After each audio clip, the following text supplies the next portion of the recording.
सास का घूंघट पार्ट 4। अब तक हमने देखा कि देविका के ससुराल के आदमी औरतों को घर के अंदर नहीं आने दे रहे हैं। देविका उन्हें पुलिस में जाने की धमकी देती है, जिससे पूरे गांव में अफरा तफरी मच जाती है। तभी गांव का एक आदमी सरपंच को बुलाकर ले आता है। सरपंच उनके घर के बाहर का नज़ारा देखकर कहते हैं, जोगिंदर जी, ये आपके घर की औरतों ने कैसा हंगामा मचा रखा है।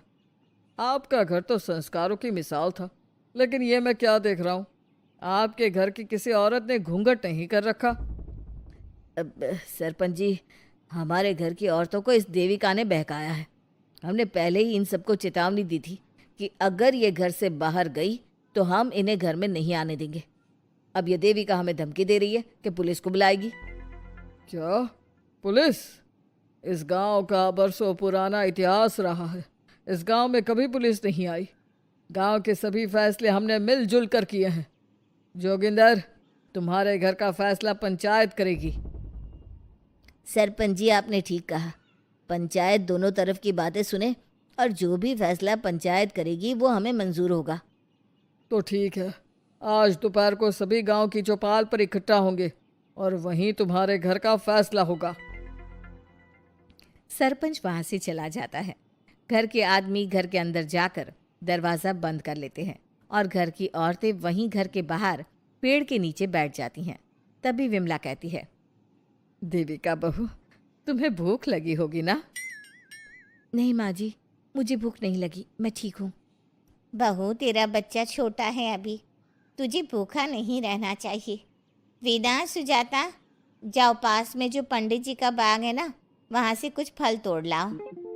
वीना और सुजाता पास के बगीचे से खूब सारे फल तोड़ कर ले आती हैं। सभी औरतें फल खाती हैं।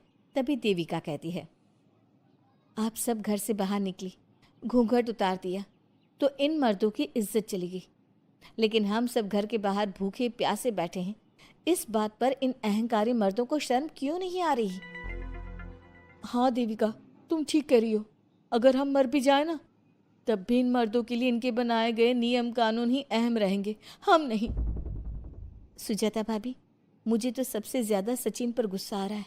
उसने मुझसे लव मैरिज की थी, क्या क्या वादे किए थे कि मेरा साथ कभी नहीं छोड़ेगा, और आज उसने मेरा साथ छोड़ दिया। अपने बच्चे को एक बार भी नहीं देखा उसने। देविका, वो शुरू से ही ना डरपोक रहा है, लेकिन इन सारी बातों को छोड़ो। मुझे तो इस बात की चिंता हो रही है कि पंचायत में न जाने क्या फैसला होगा। पता नहीं वो इंसाफ करेंगे भी या नहीं। वीना दीदी, आपको अभी भी पंचायत से इंसाफ मिलने की उम्मीद है? अगर इस गांव की पंचायत में सच में इंसाफ करने की भावना होती तो सरपंच जी अभी हमें घर के अंदर जाने देते। देखा नहीं कितना जहर उगल कर गए हैं हमारे खिलाफ। तो बहू, अब हम क्या करेंगे? पंचायत तो हमारे खिलाफ ही फैसला सुनाएगी। पहले तो हम अपनी सारी बातें रखेंगे। अगर ये लोग नहीं माने तो आपको वही करना होगा जो मैं कहूँगी। लेकिन एक बात आप याद रखना, किसी भी सूरत में हम झुकेंगे नहीं, क्योंकि हम सही हैं। देविका सभी औरतों को समझा रही थी। तभी वहाँ एक गांव वाला आता है। आप सभी को पंचायत में बुलाया है। उस गांव वाले की बात सुनकर सभी औरतें पंचायत में पहुंचती हैं। वो देखती हैं कि उस पंचायत में सारा गांव इकट्ठा हो गया है। बहुत सारी औरतें लंबे लंबे घूंघट करके वहां आई हुई हैं। तभी पंचायत की कार्यवाही शुरू की गई और घर के आदमियों से पूछा गया कि वो घर की औरतों को घर में क्यों नहीं रखना चाहते। हमारे घर की औरतें ना तो घूंघट उतारती है और ना ही किसी डॉक्टर से इलाज करवाती है, और हमारे मना करने के बाद भी इन सब ने घर से बाहर कदम रखा, हमसे ऊंची आवाज़ में बात की। हमने इन सबको चेतावनी भी दी, लेकिन इन्होंने हमारी बात नहीं सुनी। अब ये सभी औरतें हमारे घर में नहीं रह सकती। अब औरतें अपना पक्ष रखें। ये कानून की किस किताब में लिखा है कि औरतों को घूंघट करना चाहिए? और अगर मेरे ससुराल की औरतें मुझे डॉक्टर के पास ना लेकर जाती तो ना मेरा बच्चा जिंदा बचता और ना ही मैं। लेकिन दाई अम्मा से हम इलाज करवा रहे थे ना। दाई अम्मा को कुछ समझ में नहीं आ रहा था।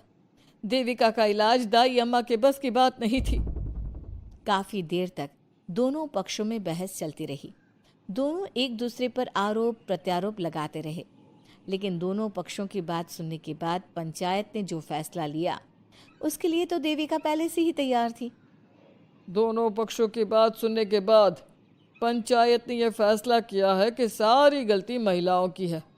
अगर वो अपने अपने पतियों से माफ़ी मांग लेती है और वादा करती है कि भविष्य में कभी ऐसी गलती नहीं दोहराएंगी, तो वो घर के अंदर प्रवेश कर सकती हैं।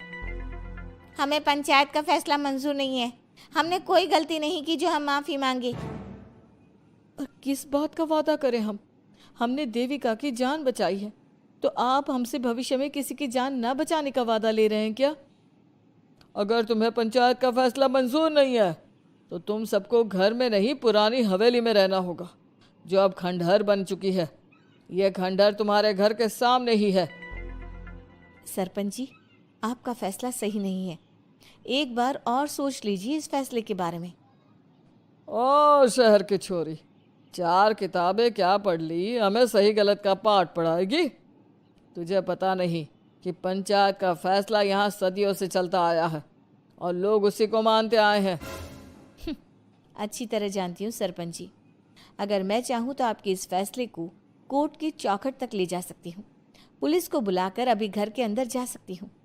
पंचायत और घर के आदमियों की शिकायत पुलिस में कर सकती हूँ और अपने बच्चे को उसका हक दिलवा सकती हूँ।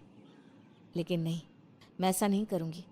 मैं उसी खंडहर में रहूँगी और इस गांव के आदमियों को दिखा दूंगी कि औरत खंडहर को भी महल बना सकती है, और वो भी बिना किसी आदमी की मदद के। सारे गांव की औरतें देविका की बातें सुनकर हैरान हो जाती है। उनका जीवन घूंघट और घर के 4 दीवारी के बीच में ही था। कोई औरत अपने हक के लिए पंचायत से भी टकरा सकती है, ये बात उन्होंने पहली बार सुनी थी। अब देविका घर की औरतों के साथ खंडहर में चली जाती है। माँ जी, ये खंडहर तो काफ़ी पुराना है। भाभी, खंडहर पुराने ही होते हैं। मुझे तो डरावना भी लग रहा है। मैं डर की वजह से कभी इस खंडहर के आसपास भी नहीं आई, लेकिन मुझे क्या पता था कि एक दिन इसी में रहना पड़ेगा। ये तो टूटा फूटा भी पड़ा है। माँ जी, एक काम करते हैं, ये खंडहर तो काफ़ी बड़ा है, इसलिए एक हिस्से की साफ सफाई करके उसे ही रहने लायक बना देते हैं। बाद में धीरे धीरे पूरा खंडहर ठीक कर लेंगे। हाँ बहू, तुम ठीक कह रही हो। विमला भाभी और मैं इस खंडहर के टूटे हुए हिस्सों पर मिट्टी और ईंटें लगा देते हैं। सुजाता और वीना, तुम साफ सफाई कर लो। सभी औरतें मिलकर खंडहर के एक हिस्से को सुधारना शुरू कर देती है और काफ़ी देर तक मेहनत करने के बाद वो उस हिस्से को काफ़ी हद तक अच्छा कर लेती हैं। और इसी तरह रात हो जाती है। सभी औरतें बैठकर बात करती है। माँ, हमने इस खंडहर को घर तो बना दिया है, लेकिन ये घर चलेगा कैसे? हाँ माँ जी, मैं भी यही सोच रही हूँ। और हम सब तो बड़े हैं, गर्मी सर्दी भूख कुछ भी आसानी से बर्दाश्त कर सकते हैं, लेकिन देविका का बेटा बहुत छोटा है, उसे तो हमें अच्छी तरह से पालना होगा ना। मैं भी यही सोच रही हूँ कि आगे हमें क्या करना चाहिए। कम्मू और मैं मिलकर मिट्टी का चूल्हा और मिट्टी के बर्तन बना देते हैं। कुछ दिन के लिए खाने का इंतज़ाम भी हो जाएगा, क्योंकि यहाँ पर खेत और बाग बगीचे आसपास ही हैं, कहीं से कुछ भी ले सकते हैं। पहले आप मुझे ये बताइए कि आप सब लोगों को आता क्या है? मतलब कोई ऐसा काम जिसका आपको शौक हो, जो आपने बचपन से किया हो। बहू, तेरी दिमाग में चल क्या रहा है? माँ जी, बहुत कुछ चल रहा है। बस अब हमारा सारा ध्यान इस बात पर होना चाहिए कि हम अपने लिए अच्छे से अच्छा क्या काम कर सकते हैं। आप सब हिम्मत से और समझदारी से काम लो, फिर देखना। एक सुबह नन्हा शेर राजू जंगल की सैर पर निकला। वो हरी घास पर दौड़ता, छोटे पेड़ों के नीचे से निकलता और ऊंची चट्टानों पर चढ़कर दहाड़ने का अभ्यास करता हुआ आगे बढ़ता गया। तभी रास्ते में उसे उसका दोस्त तोता पिंकी मिला। पिंकी ने कहा, जंगल के दूसरे कोने में एक चमकदार गुफा है। ये सुनकर राजू बहुत उत्साहित हो गया और दोनों दोस्त साथ साथ उस दिशा में चल पड़े।